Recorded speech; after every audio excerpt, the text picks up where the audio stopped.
Усім прывітанне, з вами Зміцер Лукашук, і мы працягваем абмяркоўваць падзеі ў Беларусі і за яе межамі у нашым супольным праекце Еўрарадыё і Епрамова. А маім суразмоўцам сёння будзе вайсковы эксперт Ягор Лебядок. Добрый дзень, спадарі. Добрый дзень. Вельмі шмат тэмаў маю для абмеркавання з вами. Дакладней, хацелася б пачуць вашыя думкі на гэты конт, але паколькі я адразу прэзентаваў вас як вайсковага эксперта, то можа быць і з вайсковай тэмы пачнем. Тут таксама некалькі аспектаў, але можа быць з такога расійска-украінскага накірунку і якая можа быць роля Беларусі, ці як адаб'ецца на Беларусі ўся гэтая сітуацыя. Мы зараз бачым пра тое, што і пскоўская дывізія расійская перанакіраваная ў Крым, што каля Донбаса вельмі шмат там на мяжы рознай тэхнікі і невядома, што адбываецца. Вось гэта абвастрэнне, яно нейкім чынам нас закранае? Ну, пока формально, конечно же, нет. Вот. Но в случае действительно доведения до боевых действий, оно действительно может затронуть нас.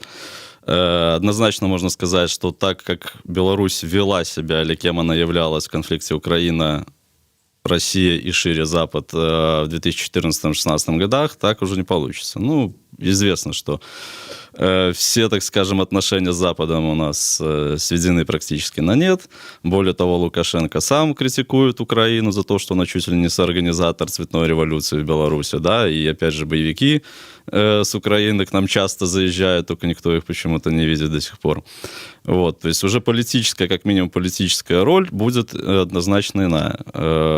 Если будет переговорная площадка, а хотя уже украинцы сами это как бы хотят прикрыть эту лавочку в Беларуси, то это, скорее всего, будет просто какой-то ограниченный стол, где-то, условно говоря. Ну, может, в Минске, конечно, репрезентабельно, но это будет уже стол, а не какая-то политическая платформа. То есть стол, водичка минеральная и так далее, и официанты.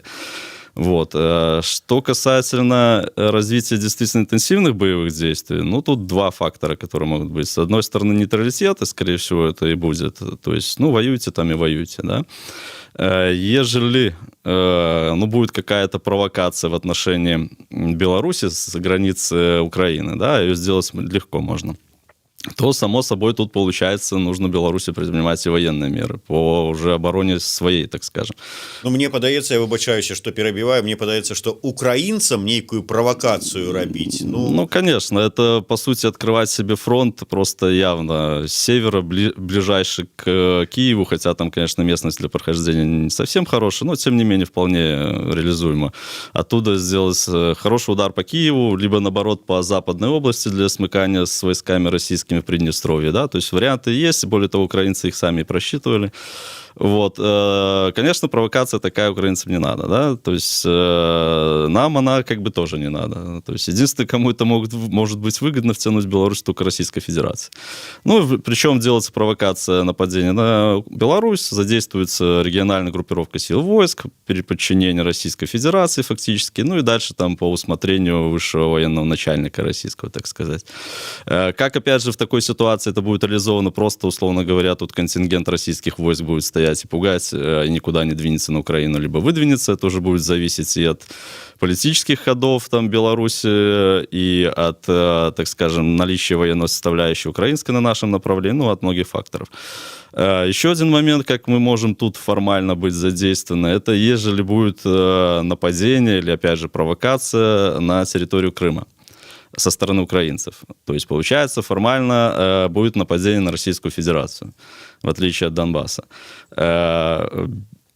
Беларусь вроде как признает Россию в ее территориальных границах по договору о дружбе, еще там много почему.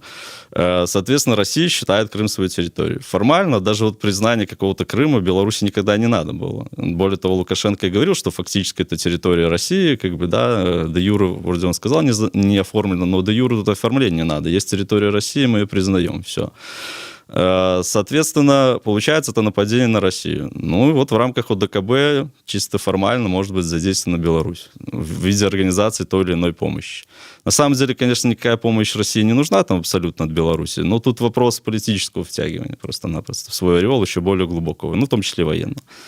Все ж таки ці магчыма уцягванне нейкім чынам Беларусі у канфлікт нават на тым же самым Донбасе, калі ён перайдзе ў нейкую там гарачую фазу, там скарыстаўшыся тэзай там, што мы там саюзнікі, што мы АДКБ, ці просто скарыстаўшыся тым, што вот вы ў такой сітуацыі, мы вам сказалі, куды вы дзенецеся, дайце нам магчымасць праз тэрыторыю Беларусі, там, скажем так, российские войска. Если вести речь непосредственно о территории Донбасса, то, конечно, нас там никак нельзя задействовать. Это то же самое по аналогии, как Карабах и Армения. То есть конфликт был в Карабахе, соответственно, УДКБ не задействуется. Тут конфликт в Донбассе, Донбасс — это территория Украины. Ну или как минимум непризнанные республики. Соответственно, туда УДКБ никак не распространяется, как и союзное государство, в общем-то. Это касательно региона непосредственно Донбасса, да, где конфликт наиболее горячий сейчас. Другое дело, если же на Украину всю пойдут широким фронтом, вот там, да, там, конечно, что-то может быть такое. Ну, калі раптам вот этая пагроза, якая прагучала ад того ж самага Лаўрова, ад іншых расійскіх палітыкаў, што калі раптам там Украіна пойдзе на Донбас вайной, то мы Украіну сатрым, знішчым. То есть, калі пачнецца нешта, правакацыя, не правакацыя, але яны захочуць знішчыць, ім спатрэбіцца Беларусь як тэрыторыя, з якой можна вось адсюль з поўначы пайсці ударыць по Украине. Да, это удобное такое направление, как минимум оттягивание сил с основного направления удара, если они с юго-востока будут вести, либо наоборот с северо-востока, где нормальный контингент тоже нарастили. То есть это, конечно, всегда противника нужно стремиться атаковать с разных сторон, точнее иметь возможность. Для него это создает неопределенность, соответственно, управленческие решения плохие становятся, распределение сил и так далее. То есть даже, я говорю, даже если просто будут российские войска, так скажем, сосредоточены на Полесье, у нас где-то или в Бресте ближе, да, это уже сам фактор такой, ну, негативно влияющий на всю оперативную составляющую войск Украины. Вот, даже если они не перейдут, условно говоря, будут просто присутствовать и пугать, так скажем. Это уже все-таки фактор, с которым нужно считаться. И непонятно, откуда ждать, так скажем, удара. Основного, не основного. Вот это, по сути, вот этот фактор создания неопределенности, у нас, кстати, что интересно, прописан в учениях Запад-2021. Там тоже, так скажем, такие варианты, как создание неопределенности до противника, будут отрабатываться. Вот это, собственно говоря, один из таких методов задействия российских войск без прямого удара с территории Беларуси. То есть просто их нахождение, так скажем.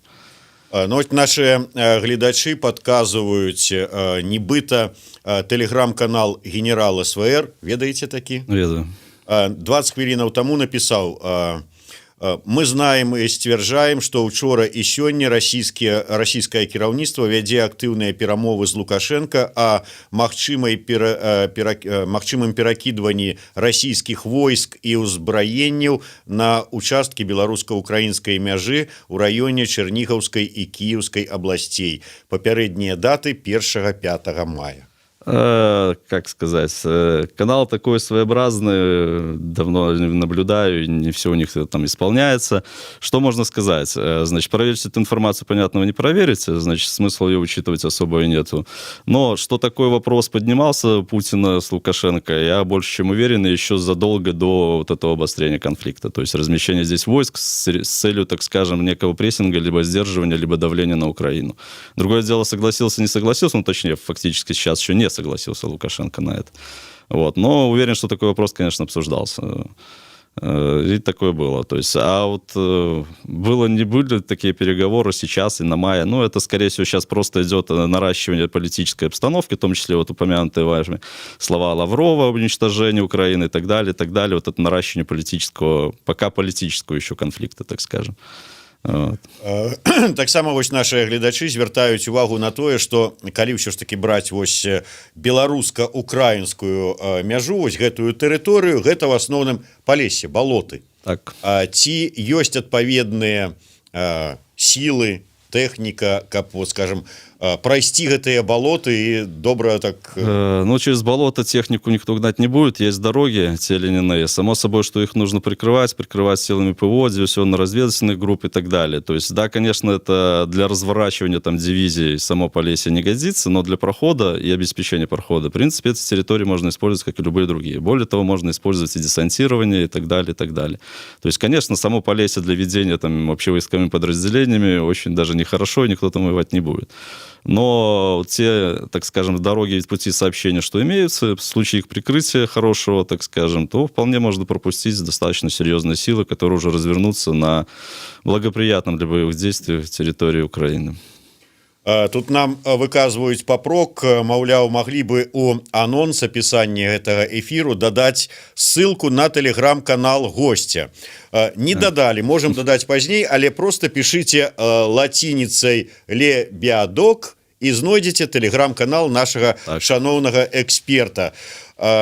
Было пытанне, не ведаю, наколькі яно ўсё ж таки рэальна, як калі раптам уцягнутае будзе беларускае войска ў вось гэты расійска-украінскі канфлікт, асабліва калі будуць задзейнічаны, ну ці будуць увогуле задзейнічаны, там скажем, рэзервісты альбо вот салдаты тэрміновай службы, якая рэакцыя будзе і самых афіцэраў, ну я не ведаю, беларускага грамадства.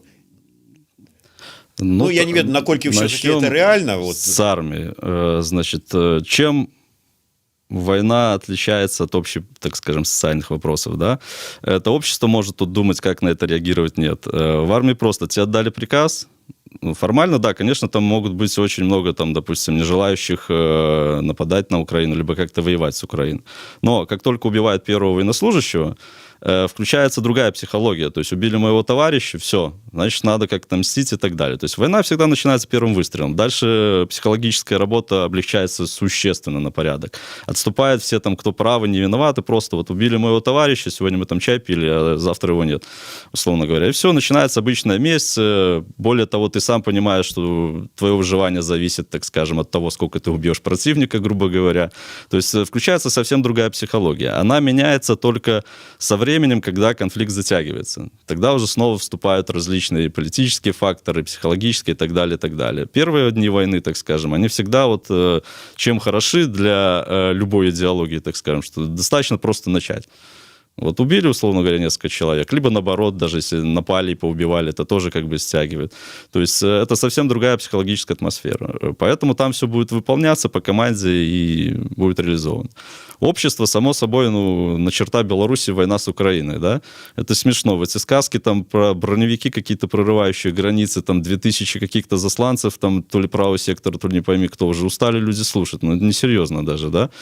Ну, благо, что у нас теперь это террористы сменились. Уже Тихановская главный террорист, а не Украина, да, это хорошо. Условно хорошо.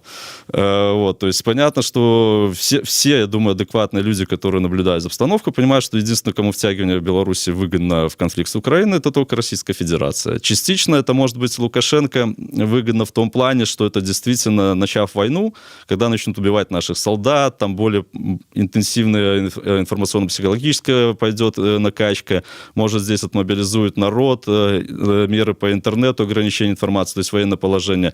Это действительно может удержать, так скажем, народ под контролем достаточно долгий срок. Ну, это же известная тема, как удержание власти через войну. То есть это в истории уже давно прошедшее. Но тут же он тоже сам будет понимать, что здесь однозначно будут российские войска. Я имею в виду, даже если уничтожат Украину, как они там хотят, и все остальное, однозначно здесь будут российские войска. По предлогам, как и вот после Второй мировой войны, там, обеспечение безопасности, что угодно, да, и он понимает, что он просто будет фактически марионеткой. Поэтому, кстати, даже сейчас он сторонится от размещения здесь российских войск, каких-то постоянных баз и так далее, да, то есть пытается такими полумерами, вот как эти учебно-боевой центр и так далее, которые пока еще имеют больше политическую, нежели военную составляющую. Чье еще мнение? Народ, армия, ну и Лукашенко всех вроде бы сказал.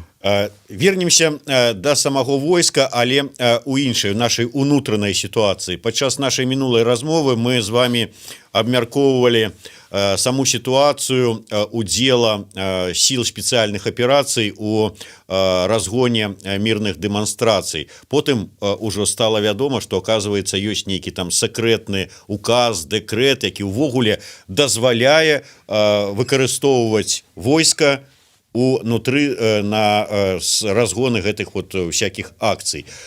Само войска, вот як яно, як у этой ситуации с боевыми деяниями, ёсць загад першая, и там, скажем, дали, может быть, кухталя майму сябру по унутраным войскам, так я ўсё и буду гасить, не гледзячы на тое, что мне жить праз год разом с гэтымі людьми? Ввогуле, як вы гэтую ситуацию с этим загадом этому... Начнем сверху. Как появился тот указ, слили которое наименование, стало более-менее понятно вообще суть войск и подход Лукашенко, так скажем, ко всему происходящему. Указ, если помните, называется «О государственной системе реагирования на акты терроризма, деятельность террористических организаций, незаконных вооруженных формирований и массовые беспорядки». Значит, государственная система реагирования на акты терроризма, она открыто прописана, что это, и она фигурирует в законодательстве, в одном интересном законе о борьбе с терроризмом. И эта система предполагает собой комплекс мер по предотвращению, выявлению, противодействию актам терроризма, деятельности террористических организаций, незаконных вооруженных формирований и как-то компенсации их последствий. Массовые беспорядки там не фигурируют. Получается, в этом указе фактически свели массовые беспорядки, вот то, что как бы они считают, к террористической деятельности. И вот это вот, собственно говоря, то, что признание Тихановского через экстремизм сначала к терроризму, это, по сути, вот это продолжение вот этой всей линии, мол, вот эти все беспорядки — это террористическая деятельность. Где-то они, возможно, и правы, в каком ключе. Терроризм — это всегда чисто политическое течение изначально. Насколько оно плохо или хорошо, определяется тем, победил терроризм или не победил, правильно? Если революция красная победила, то все хорошо, это правильный терроризм, это даже не терроризм, а это борьба за дело революции и так далее. Если не победил, значит, ты там проклятый, нехороший человек. Само собой, когда это сопровождается большими человеческими жертвами, это, конечно, уже отходит от политики, больше в область психологии. Но тут, получается, вот они хотели все это свести, все такие мероприятия, политическую активность, фактически к террористической. Что это дает?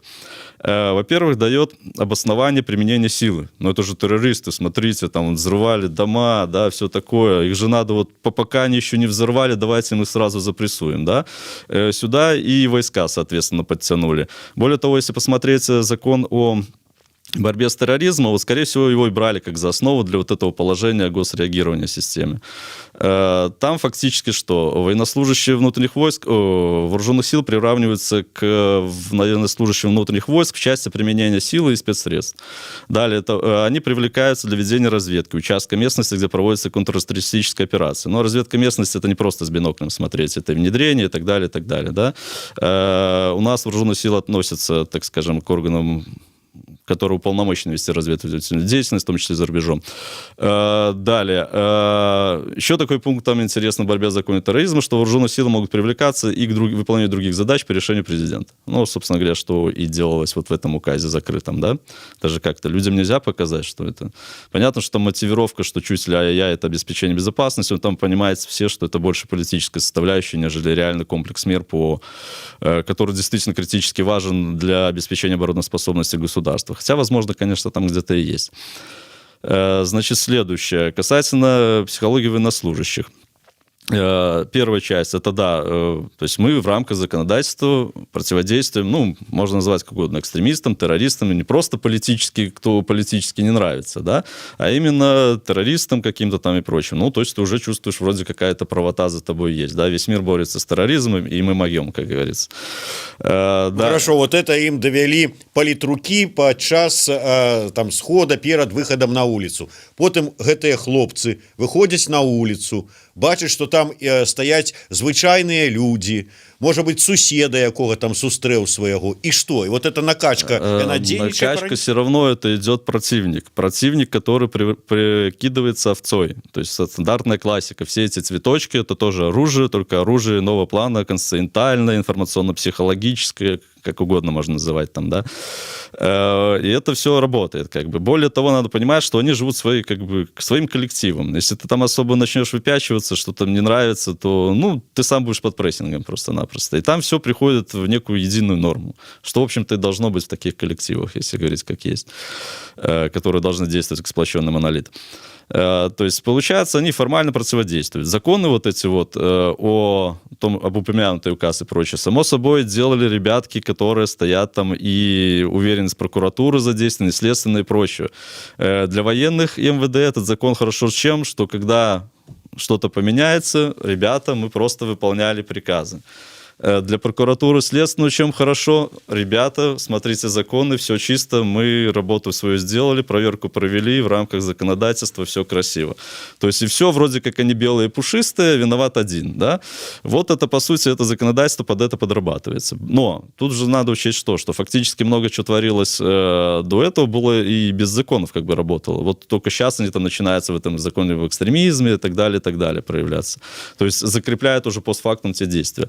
Опять же, это тоже не ново абсолютно. Если помните указ этот, о котором мы упоминали, 2012 года, а уже в 2010 году на площади привлекали курсантов военной академии. То есть как бы... Был ли на то время секретный указ? Ну, может, какой-то ситуативный, там, какого там 25 декабря принятый, и все, да? Или не было, непонятно. То есть сначала делают, потом уже оформляют это законодательно. Ну, видимо, для этого Вольфовича и взяли в Совет Безопасности для, так скажем, системного законодательного оформления с попыткой учесть и будущие факторы. Пока видно, что ни черта это не получается, действует ситуативно, грубой силой. Зараз вельмі шмат з'яўляецца інфармацыі, ну такой зварота, скажем так, да сілавікоў. Асноўная тэза якая, што калі будзе адлятаць адсюль там борт нумар 1, грубо кажучы, то вас туды не возьмуць. Хлопцы, адумайцеся, што вы робіце. Не даходзіць да іх эта інфармацыя, ці вот яны як думаюць, упэўнены, вот як вы сказали, все по закону, вот бачыце, глядзіце закон, а тое, што я лупіў вот ляжачага дубинкой и там что-то яшчэ творил, ну так вот... Большинство, к сожалению, думаю, просто не задумываются об этом. И не только в армии. То есть ощущение, что вот это все навсегда. То есть жизнь одним днем, и вот это все есть, и все хорошо. Я пошла, сфальсифицировала выборы, ну что это, мне завтра там это на работу, зато не надо, я там схожу. То есть это непонимание вообще, что происходит. То есть большинство вот так фактически живет вот таким...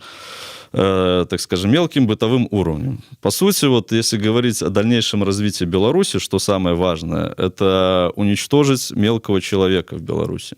Это самый худший вид людей, которые могут быть. Мелкий человек, маленький человек, от которого, а что от меня зависит, я маленький человек. Если посмотреть становление, допустим, СС в Германии или вообще всего порядка, фактически там же кто? Не пришли же садисты к власти. Пришли красивые буржуа, которые просто у них мелкое восприятие действия. Я должен сделать на своем месте хорошо. Вот это и есть принцип, без понимания вообще, для чего ты это делаешь и какой выход. К сожалению, у нас вот такое мышление очень и очень распространено. И Лукашенко это понимает, и постоянно это, как там, скажем, ну, интенсифицирует. И это от маленький клочок земли до заканчивая идеологию, то, что военным говорят, а кому вы нужны за пределами военной части. То есть это именно создать то, чтобы ты себя считал вот этим мелким бесправным человеком. И вся твоя суть, все твои действия должны упираться сугубо вот в ситуативное выживание и сделать это как можно хорошо. Без привязки к морали, к будущему, без ничего. То есть это просто ситуативное выживание. Причем в большей степени оно реализуется за счет пассива. То есть никакого даже противления на словесном уровне.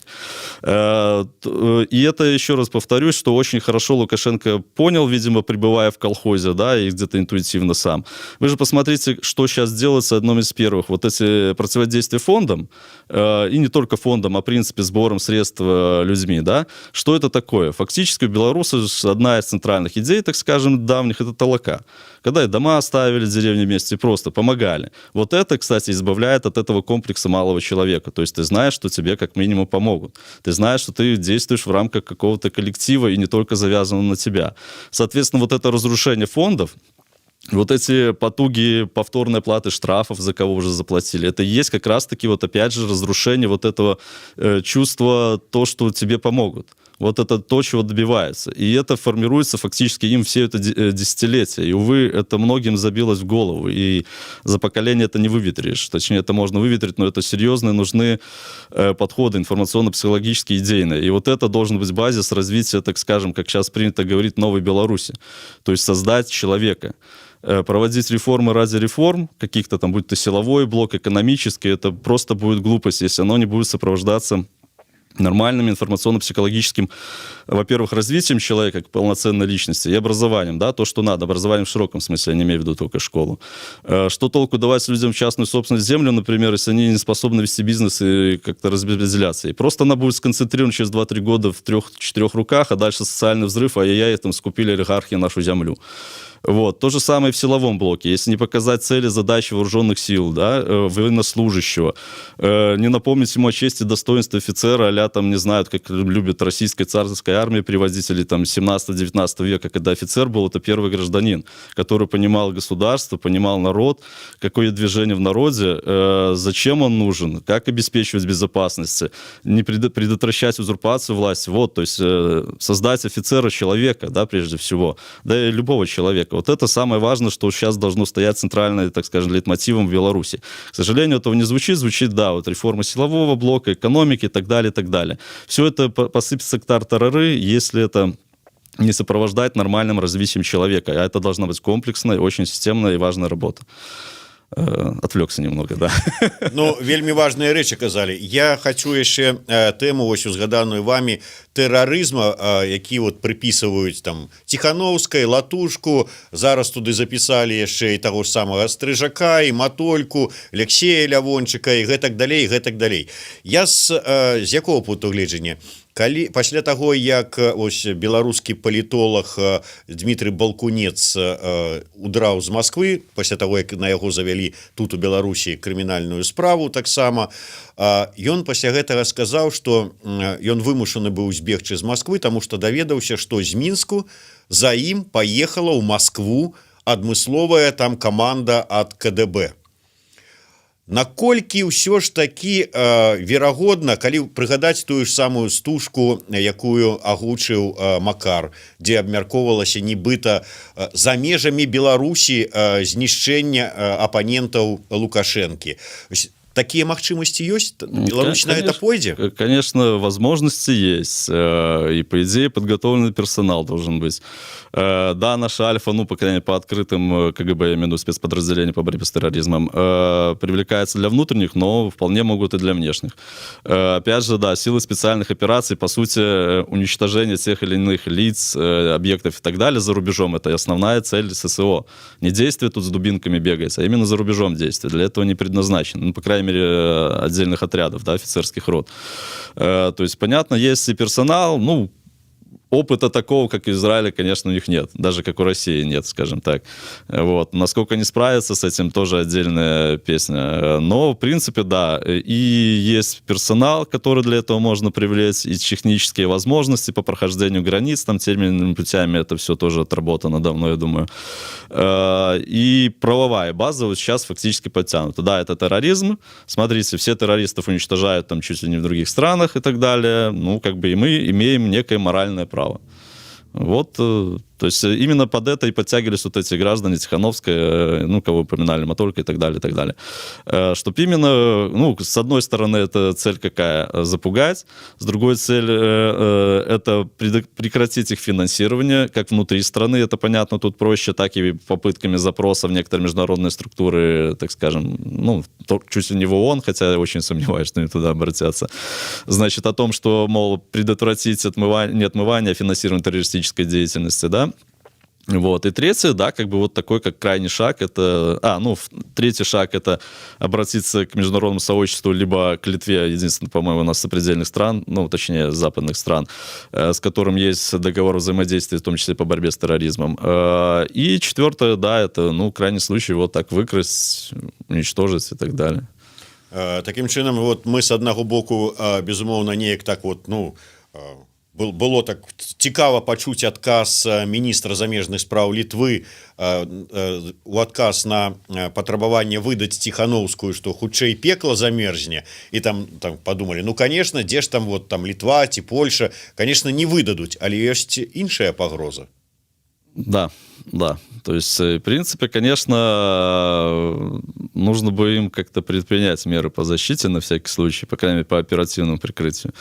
Это, да, имеет смысл, я так думаю. Тое, што зараз вельмі такім, скажем так, складанай міжнароднай сітуацыі апынулася Беларусь, фактычна адрэзаныя, вот як вы казалі, кантакты з захадам, мы знаходзімся вот на захад у изоляции, зараз знешняя палітыка, ну, фактычна, можна сказаць, одно ўсходняе крыло толькі засталося для суверэнітэта і незалежнасці Беларусі. Гэта нясе нейкія пагрозы? Ну, конечно. Мы все завязаны только в Россию сейчас фактически. Конечно, это угроза для безопасности Беларуси, особенно находящейся на, так скажем, на границе. То есть и с теми нам нужно дружить с максимумом стран, так скажем, а не ссориться со всеми, и Россия нам поможет. Чему она нам поможет, условно говоря, кроме как войти в ее состав? Ничему. Те же слова, упомянутые там по телеграмму гуляющие, да, там, что не позволим странам бывшего Советского Союза быть использованным Западом для причинения ущерба Российской Федерации, прозвучавшие недавно вроде как и в адрес Украины, но тем не менее относятся к Беларуси. Ну и более того, я ранее как бы в эфире тоже упоминал о военной опасности при ходе политического режима, так скажем, неугодного Российской Федерации. То есть, конечно, нам нужно дружить, более того, нам нужно налаживать как раз связи не так, как говорит Лукашенко, где у нас купляют, там надо дипломаты. Нафига там дипломаты? Я не понимаю, зачем нам дипкорпус Российской Федерации? Когда у нас есть международные соглашения, все работающие, есть наднациональные группы, в том числе и ЕАЭС, и СГ, да, зачем нам там дипкорпус, вообще непонятно абсолютно. Вот, то есть дипломаты, конечно, должны как раз-таки работать там, где действительно у нас проблемы есть. Для этого дипломатия предназначена, для установления контактов, да, для развития и экономического сотрудничества, и политического, и в том числе военной безопасности. Вот именно для этого и надо. Ну, понятно, сейчас под давлением России это все похерено, извините за такое слово, и восстановлению при Лукашенко, но я не знаю, что это может быть. Если только он тут двинет войска на границу с Российской Федерацией, если вдруг обострится конфликт с Украиной и скажет, да, я готов обороняться от России и так далее, тогда, может, Запад, как говорится, нам поможет. А так никаких перспектив при Лукашенко и не видно. Вось з'явіліся у нас тут канспіролагі сярод гледачоў і пытаюцца у вас, ці можа Балкунец быць завербаваны ФСБ і яго просто перадыслацыравалі ў Еўропу на дапамогу сваім. Легенду ему такую добрую с дапамогай беларускай генпрокуратуры зладзілі. Ох, честно говоря, тут я не готов прокомментировать, лично особо с ним не знаком. Вот. И такая конспирологическая теория, ну а смысл не такое, у него большое влияние. Но он, насколько я помню, предсказывал, что война начнется Украина-Россия где-то в Пасху. Вот подождем, посмотрим. Правда, не уточнял, какую там, католическую, еврейскую или православную. Но тут и до православной недолго. Вот. Да, не думаю, зачем это городить огород. То есть смысл? Политическое влияние, если, так скажем, использовать его просто как некий фактор косвенного давления Путина на Лукашенко, так скажем, один из, ну, может быть, но все равно городить огород, какое-то легендирование там и так далее, ну... О, дарэчы, спадар Юр, хацеў у вас спытацца, добра, што прыгадаў. Апошнім часам у дварах мінскіх, прынамсі, з'явіўся такі дзіўны патруль.